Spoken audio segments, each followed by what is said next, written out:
all of the things that I've been able to accomplish, none of it has happened because I felt like I was overly qualified for this. This should definitely happen because I know what I'm doing. No, it had nothing to do with that. But it had all to do with the fact that I have had the audacity to just step up for things and take a chance and say yes, even if all of the pieces on that puzzle were not clear to me.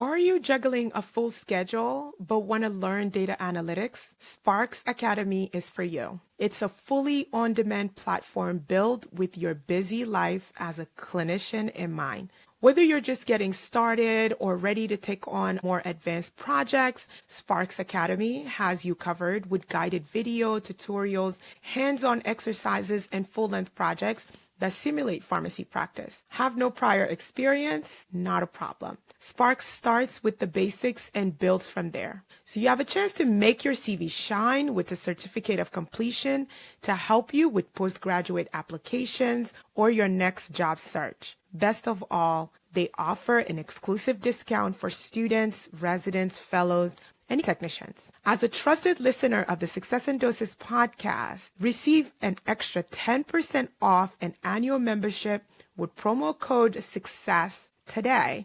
No matter what your practice setting, you'll run into data at some point, right? Learn the skills to increase efficiency and maximize the insight you'll discover. If you're ready for your data journey to begin today, check out Sparks Academy at academy.sparksanalytics.com or see the show notes for the direct link. Don't forget to use code SUCCESS at checkout to get your 10% discount today. One of the most overlooked conversation in pharmacy career transition is career support for that phase and that in-between phase after residency and your first career jobs. So some of us decided after a PGY1 that we would go right into work. But other people, they make the very brave decision and the ambitious decision to pursue a second year. But for the rest of us that step into our big girl jobs or our big boy jobs, there's nothing that really prepares us for it. I think that this is a critical gap that continues to affect young professionals with career transition. And that's what I want to talk to you about today on this episode. I will take you through my personal journey with this transition phase because this transition phase coincided with a major health crisis that I was also navigating and facing. But the decisions I made during this season would later go on to set me up for a phenomenal career that I can be incredibly proud of and not at a high price because I was very strategic in that planning. Most importantly, I'm going to share practical tools with you that focus around productivity and what productivity actually means for you at this stage, and some resources that you may be able to leverage to help set the tone for this new chapter of your professional career. Thank you for being here, and I'm so excited to get into the episode today. Good morning, everybody. Welcome to another episode of Success and Doses podcast.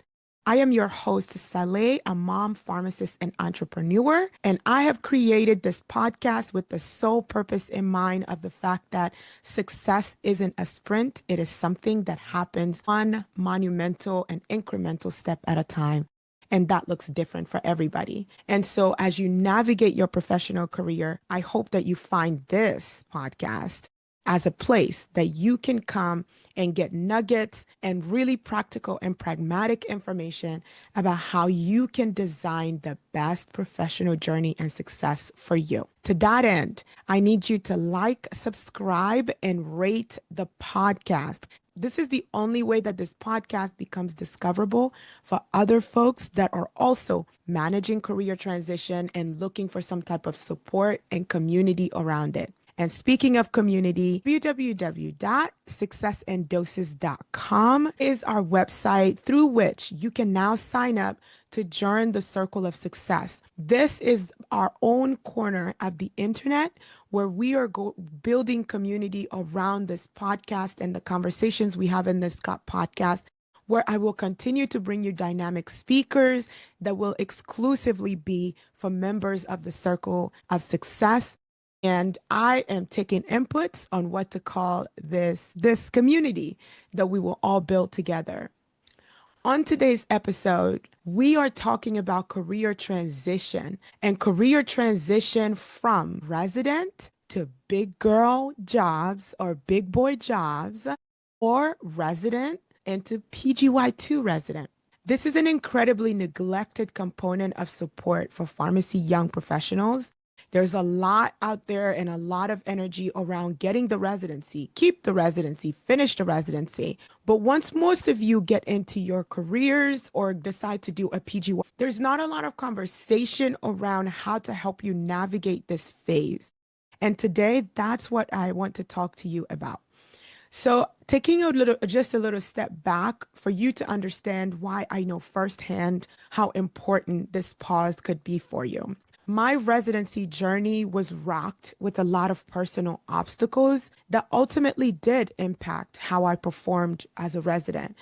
Within 2 weeks, I was hospitalized and find out that my kidneys would be failing, and I only had maybe about 3 to 5 years before I would have to go back on dialysis. After all the work I'd done, I was faced with the decision to actually withdraw from residency, a personal decision to withdraw from residency and focus on my health, or to understand what the state of things were and decide for myself if I needed to continue. So I made the incredibly difficult decision to continue residency and complete that residency while simultaneously working in a city I knew no one and had no family to try to enlist myself onto a transplant list in Philadelphia or in the state of Pennsylvania, if you will, right? And so to say that that was emotionally challenging, it doesn't really do it justice because I was missing rotation, right? To go to clinic follow-up. There's a whole process that goes into being listed for a transplant. Psychiatric evaluations, physicals, imaging. There's so many things that have to happen during business hours where I was supposed to be at the hospital learning and working, where I couldn't be there, right? And I wasn't very transparent about why I needed all this time. So that contributed a lot because I kind of created this environment where I allowed people to speculate about why I was always out and why I was not around. I was dealing with something traumatic and wasn't necessarily ready to be transparent about what I was going through yet to people that I really didn't know. Like I didn't know them. And so I didn't feel like this was something I really wanted to be transparent and openly talk about as I continued struggling with that sense of I just don't want to feel like there was favoritism or that there were exceptions being made for me. I can do whatever everybody else is required to do, which I know now is not true. It's something that I have held on to that I've hurt myself over the years by holding on to that belief and not taking the time that I need and demanding for the time that I need in order to take care of myself. And so that's how I started residency. And so I went through the entire year, graduated from residency, but by the end of it, I was done. Like I was so burnt out. I had ambitions of a PGY2, but very little went into preparing for that. And so not being successful in that pursuit did not surprise me because I knew that the work that went into securing a PGY1, I hadn't even put half of that energy into pursuing a PGY2. And so I accepted it as this was the next logical step for me. But I also recognized that I needed a break. A lot happened to my confidence during residency. I've been transparent about that. I didn't finish residency feeling like, oh yeah, I can take over the world. I can do this. I can do that. That wasn't me. That wasn't me. I was not that residency graduate. In fact, I finished residency very scared, very anxious that I wouldn't be able to get positive letters of recommendations from my program. Like that's how like tumultuous of a year I had where I was very worried that I couldn't secure positive letters of recommendation from the place I'd spent an entire year giving it my all. So I was anxious about that. I was anxious about the type of career I would have if I didn't do a PGY2 because I really did kind of want to specialize. I did want to specialize, and I'd fallen in love with a couple of things, ID being one of the main ones. But ultimately, I learned that my interest in ID really just stemmed from my passion for health equity. And I could have the things I loved about being involved in infectious disease. I could have that pretty much in any area because the disparities, unfortunately, run the gamut, right? And so I found myself having to critically reflect, but also take a look at what did my support look like? Because once I realized that I wouldn't have housing insecurity by coming back home and not having a job for a couple of months, I could stay with my sister for as long as I needed to while I figured out what I was going to do next. I recognized that this was a unique opportunity for a time in my life that I would likely never have again, where I have minimal bills. I did save during residency because I didn't have time to enjoy anything. I didn't make much, but also the little bit that I did make, I wasn't going on vacations. I didn't do any of that. So I had enough savings to be able to take care of my very minimal bills in order to really pause and reset. I needed to get reconnected with who I was. The truth is that residency really, really messed with my sense of self and my confidence in who I was, which all sound really crazy because I went into residency because I wanted to build my confidence. And it built my confidence and built me up for clinical practice. So it did that job. But who I was as a person and how I related to people, how I saw myself as a contributor, as a person who had something to offer beyond what the guidelines said, it really messed with that. Being in an environment every day, all day long, for hours that were ungodly, in a space where I just completely did not feel like I was seen and heard and supported as thoroughly as I needed to be, some of which was my fault. I have to take responsibility for that because I wasn't very honest about the assistance and support I needed. I needed time.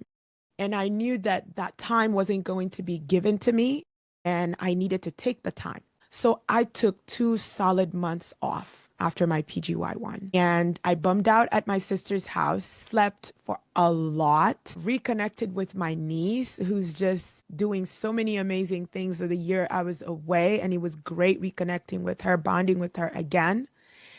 And in those 2 months that I was in my sister's basement, I didn't spend it all sleeping. The number one thing I did was to actually build out a vision board for my career. I'm so sorry now that I actually don't have the board, but I do have the visions written down still because I journal religiously. And I remember the number one thing I set as a goal for myself that year. And I worded it kind of interestingly, but I said, remind yourself that you're a bad bitch. I'm sorry if the language is spicy on this one, but that's literally what number one said. Number one was remind yourself like you are a bad, bad mama jama. That was my number one goal. I needed to reconnect with the Saley that was a trailblazer, an innovator, an interrupter that was not afraid of taking no from anyone, that walked into any room knowing that there is nobody in this room that's going to knock me off my axis. I don't care what their level of education is. That confidence, I needed to embark on a journey to find that confidence back. That was number one. Number two, I had BCPS. And the reason why I had BCPS as such a major goal for me is because I knew that I wasn't going to have one of those situations of, oh, I'm going to take a year off and then go back and do a PGY2. I was done with residency.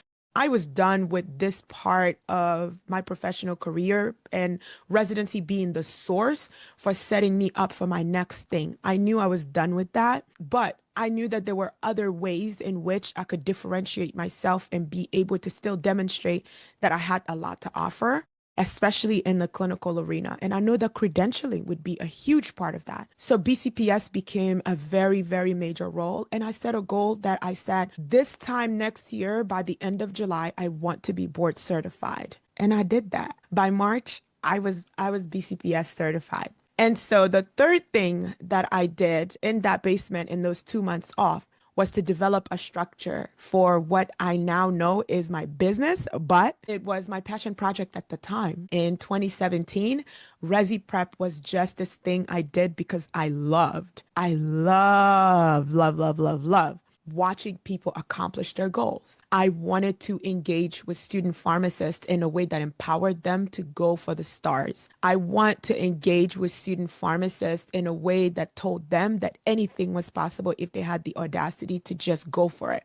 Because that's how I've lived. All of the things that I've been able to accomplish, none of it has happened because I felt like I was overly qualified for this. This should definitely happen because I know what I'm doing. No, it had nothing to do with that. But it had all to do with the fact that I have had the audacity to just step up for things and take a chance and say yes, even if all of the pieces on that puzzle were not clear to me. I've always been comfortable stepping up and stepping in. I've always been comfortable stepping up and stepping in and saying, all right, we're here. So what's up? What needs to happen? What's needed? What do you need me to do? Because the one thing I know how to do really, really well is to figure it out. I can always figure it out. And so I had those three things. And in those 2 months, all of the work I did went towards laying those three things out. Number one, building my confidence back up and reconnecting with myself. So going to the gym, right? Like when I look good, I feel good. Like that's step one into how I start seeing myself is I need to look good. And like if I look good already, the confidence is on 1,000. So there's nothing anyone is about to tell me that's going to change how I feel about myself when I look good. So I began working out, eating differently and better, cooking more and things like that. BCPS, I invested in study materials. I did a lot of research online to look for communities. I talked to people who'd taken the exam before. And then Resi Prep, I spoke to no one about it. I was scared. It was my secret. But I started at my alma mater. I started at the University of Maryland Eastern Shore, where I knew that if there was a place where I would be an expert at trialing and seeing whether or not I'm as good at this as I am, it would be where I went to school and knowing the needs and the gaps that exist there and filling them. The moral of the story is that taking a break after residency, I can tell you right now, it saved my career. If I decided, as broken, really, I'm not even going to sugarcoat it, as broken of a confidence that I had post-residency, if I decided at that time that that was the time to bring Resi Prep out of the shadow, or that was the time where I was just going to be complacent and not think about what the next strategic moves for my career are, if that was the time I decided that I wasn't going to invest in my mental health and my physical health in getting better, I don't believe that I would be here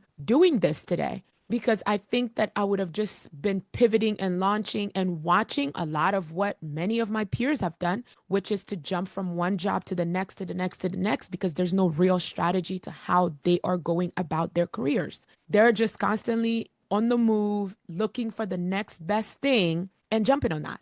And I think the biggest problem with that is that if your moves are not strategic, you end up in places that either don't value you or places that you feel like you have more to offer, but you have no idea how. So that's the advantage of pressing pause after residency. So let's talk about the person that decided not to press pause, but decided to go straight to a PGY2. And what does that journey look like for them?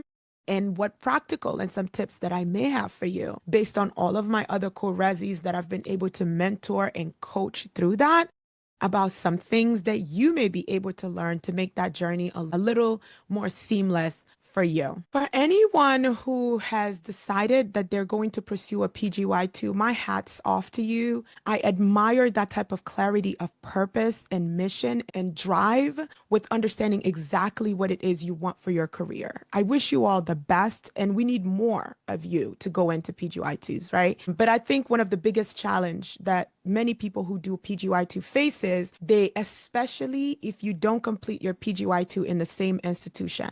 When you leave one institution and you go into a completely different institution, sometimes this is a completely different state. You have to understand that you are almost starting completely over. You completed a residency, yes. You've completed a PGY1 somewhere else, yes. But the thing that PGY2s are always shocked about is how new a PGY2 feels to them. And the reason for that is you are in a new place. You're probably having to take an MPJE in a new state again, living that nightmare all over again. And then it's a new office. These are new people. This is a new environment. Therefore, it's going to be a new culture. You need to give yourself grace with understanding and living in that newness. That newness is not a disadvantage. That newness is not something that anyone should look down upon you on. You are new. For all intents and purposes, you are not the PGY2 you'll meet there who did their PGY1 there, thinking that you should be assimilating and functioning at the same level as that PGY2 right out of the gate is unrealistic, and it's unnecessary stress on a process that is already stressful if you've had to relocate across the country. So I would say that being cognizant of the fact that new places will have new challenges for you is going to be paramount and transformative in how you transition. Because if you see yourself as, I am new here, this is a new environment, you ask questions like you're new. You ask for clarifications like you're new.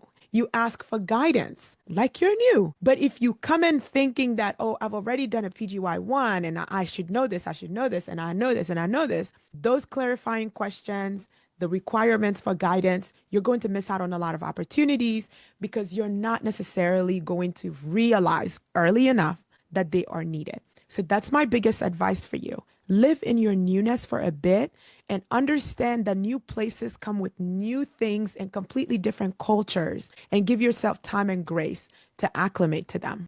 And now for everyone going through this phase, there is a major rebranding that has to happen. As you've heard, I had to, first of all, get back in touch with myself and rebuild my confidence. So there was a major rebranding that I had to go through to make sure that I am absolutely being received and seen exactly the way I want.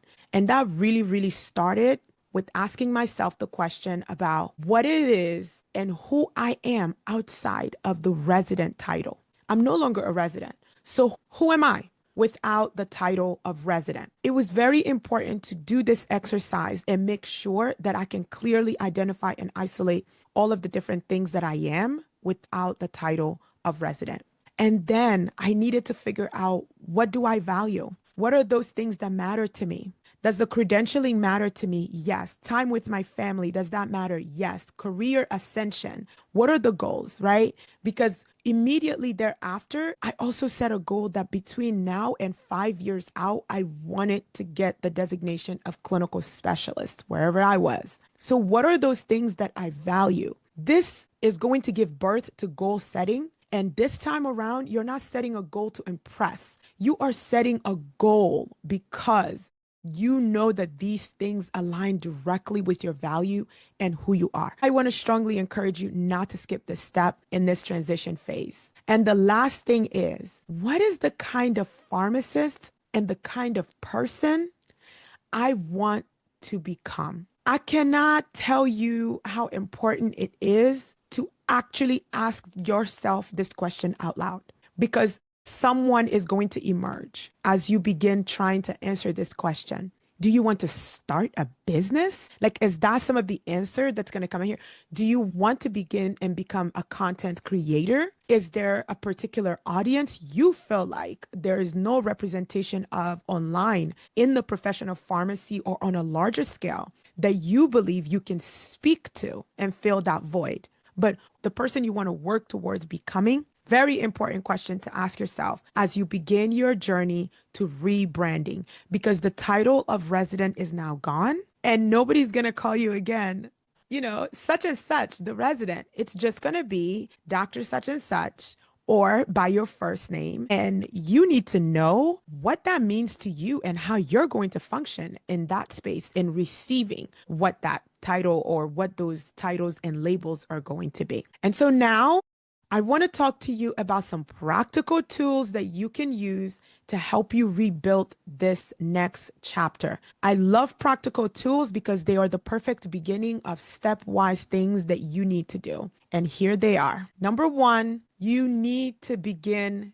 daily habits. When you wake up every day, there have got to be a series of things that are set that you do, and you know that these things fill your cup first thing in the morning before the world begins to take from you. I cannot overstress the importance of daily habits and how transformative they can be for you in just making you feel like no matter how this day is going to unfold, I started with me. I did something for me to start by filling my cup. Very important for your mental health and how you face the world outside. Time blocking is the next thing. We see time blocking as something that only happens at work. Oh, I'm going to block 2 hours off my calendar just to check in on all of my different projects, or globally look at my calendar to understand what's due in the next week or two. But time blocking also work for your personal life. Setting time out on weekends. Every third weekend of the month is family time. I'm going to go visit family. Every second weekend of the month is my time alone at home. I'm going to bum it out. I'm not going to do anything. Every fourth weekend, I'm going to take a drive somewhere that's at least 2 hours away on a solo trip or trip with my girlfriends, doing things that fill your cup. And so when we talk about time blocking, more often than not, we focus so much on its power at work and its power in the office, its power in clinical practice of saying, for the next 2 to 3 hours, I'm going to do all of my TDMs and all of my therapeutic drug monitorings and my kinetic follow-ups. And that's what I'm doing. I'm going to work on the queue, or I'm going to work on provider follow-up. Time blocking has been proven very effective for that and helping you develop your clinical practice model. But I feel like its value has been grossly underestimated in the space of your personal time and the things you do personally to help set you up for a more fulfilling and a more well-adjusted and well-rounded individual. Think about time building and leveraging it during this time as you work on things to rebuild. Micro wins tracker. Now, you all know I'm about to get super excited. I think that every single day, you should isolate something that went well that you feel like is a win. I don't know why just pausing to celebrate oneself is something that we have such challenges with. And in part, it's because when you are operating at such a high level, it starts to become really, really hard to impress yourself. Like every little thing you do, you're just thinking about what the big thing behind that little thing is that you can do better. Every little thing that happens, I am advocating for something different. I'm advocating that the little things get their shine. I am advocating that the little things have their place. Because guess what? The big thing that's in the shadow of the little thing doesn't move forward. It doesn't happen. It doesn't get done until the little thing is done and done well. So for that reason, I am such an advocate for micro wins and making sure that we are celebrating them, we are acknowledging them, and we are giving them the space that they need in order to make sure that the big things that are coming, we are prepared for them, and that we face those big things with a little bit more confidence. So just think about it. You'll see. So I've spent a little bit of time talking to you about these practical tools and practical skills that you can employ as part of your pause and as part of the rebranding that has to happen. The thing that I cannot leave here today without emphasizing is that your support system matters. If you don't have a support system, join the Circle of Success. Go to our website and join the Circle of Success and become a part of a community that is going to be giving advice, that is going to be creating fireside chats around topics that are really, really difficult to talk about on a platform like a podcast where I and a guest will discuss it. But we will have group meetings where we can talk about where everybody is on each day and everybody's feeling and the uncertainties that are going on in the world and how everything, the noise that's happening outside, how that is affecting us in our practice, how the decisions that are being made in the outside world are surfacing in our clinical practice, and forcing us to come face to face with some very difficult and heavy things. In this stage of your career where you are still new, becoming a part of a community and being in a community with other experienced clinicians and practitioners, hearing from them, because today is not when the world started to become unstable and crazy. Some of us that went through the pandemic, we can give you a lot of advice about how you make sure you are still taking care of yourself fully while you take care of your patients and the people that you are encountering, right? And so I want to encourage you to find a support system. If you don't have one of your own, or even if you have one of your own, our circle of success is one that I am very, very proud of. It's going to be a group that is going to be a curated list and group of people that are coming together for conversations that are based on lived experiences and nothing theoretical or written somewhere that somebody's read. But we are going to talk to you about a time when X happened to me, and here's how I navigated it, and here's how I got through it. And so I want to encourage you to go on our website and join the Circle of Success so that we can grow this community and create a corner in the internet that really does focus on people as individuals that could need assistance through a lot of the chaos that is happening. I don't want you to underestimate this. And so for my 3 stat doses of this episode, now, the importance of this is I'm understanding that some of my stat doses are becoming excellent journal prompts for you guys. Nothing makes me happier than hearing this, because this is exactly what your stat doses were designed and meant to do for you. I want to recap a little bit before we get into stat doses, right? The first thing is you taking a break and pausing to think about and strategize around your career. It's not failure. It's nothing to be ashamed of. In fact, you resurface professionally with a better clarity of purpose and vision, which makes you unstoppable. Consider it. Second takeaway that I want from this episode is that transitions are evergreen. You are going to transition so many times in your career. The people going from PGY1 to PGY2, give yourself some grace. Sit in your newness, lean in the space of uncertainty that you currently are feeling and have. It's okay that you don't come in and can jump right in. Ask questions, seek guidance, but give yourself a lot of grace, because this is another major adjustment that you are going through, and everybody goes through it if they are honest. The last thing is you are going to have to go through a season of rebranding. And part of that season of rebranding requires you to ask yourself a series of critical questions that all begin with, who am I? Who am I besides being a resident?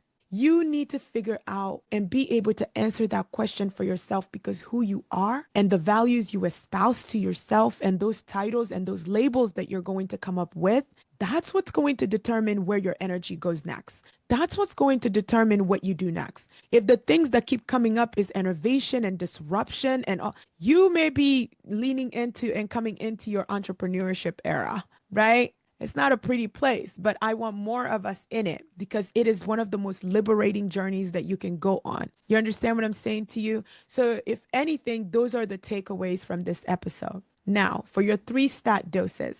3 stat doses I want to leave you with here. Number 1, what are you going to do today, right now, to make sure that you pause and reflect and ask yourself the very simple question of, what do I value? I think it's very important that we stay purpose-driven. I think that burnout gets a lot of credit, but when you are moving with your purpose leading the way, burnout has no chance. It has no chance, because you are fueled and motivated by more than just accomplishment.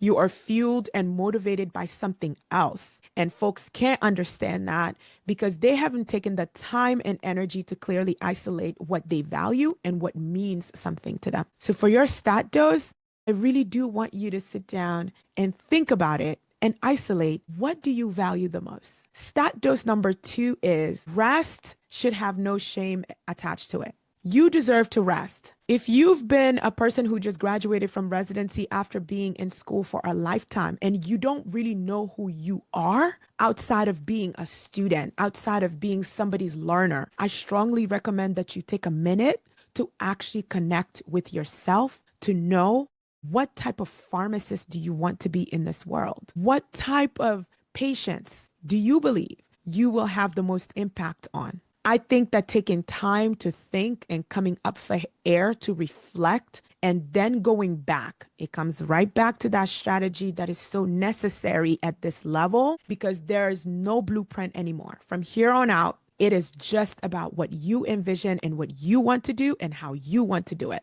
And so you have to really become comfortable with sitting down quietly in the silence and taking a beat to isolate what those things are going to be for you. And the last dose I want to give you is that if you already knew that you needed a break, or even that you were a person that left residency prematurely, I want to tell you that you're not behind. You're rebuilding. That dose today is just to let you know that you are not the first person that had to leave residency or be dismissed from residency and came back and had the most phenomenal career anyone could think of, right? We heard Dr. Shekinah Benson's story here, right? After being dismissed from residency, she looped back around after getting amazing practice experiences all over. She's back around now, completing a residency at Hopkins. Stories like hers are not the exception. There are plenty of people that can share their stories with you about how taking a step back really did set them up for a leap forward. So if you've decided that you're going to take a break before jumping right into clinical practice, I'm proud of you. It takes a lot of courage, takes a lot of strength to know yourself well enough to know that at this point, I want to press pause, come back and revisit this. As always, I am so grateful that you are here, that you listen, that you support. That support really should translate into likes, downloads, reviews. I need you to review the podcast. Leave a one-liner, leave a sentence, give us a 5-star review. I am so grateful for your support and so grateful for you being here. And I just want you to know that all of this wouldn't be possible without you. And so thank you. And I pray and hope that you have the most amazing week possible. That is all I had for you guys today for today's episode of Success in Doses. If everything I talked about here today and one thing I talked about here today resonates with you or somebody else you know, please share this episode and share the podcast with them because they'll find value in plenty of other things that I am talking about. Podcast is available on YouTube as well. Please go watch if you are more of a video, a companion type of person. Subscribe, hit the notification button so you don't miss any alert on all the videos that I'm posting. Go on and join the Circle of Success on www.successanddoses.com. I am curating and creating a very special environment that is going to work for fireside chats around topics that we can talk about with transparency. We're in creating an environment where everyone would be safe to share what their thoughts and ideas are. I am proud of you for pushing through as always. And I am so happy that you decided to kick off your Monday with me. Until next Monday, everybody. Bye.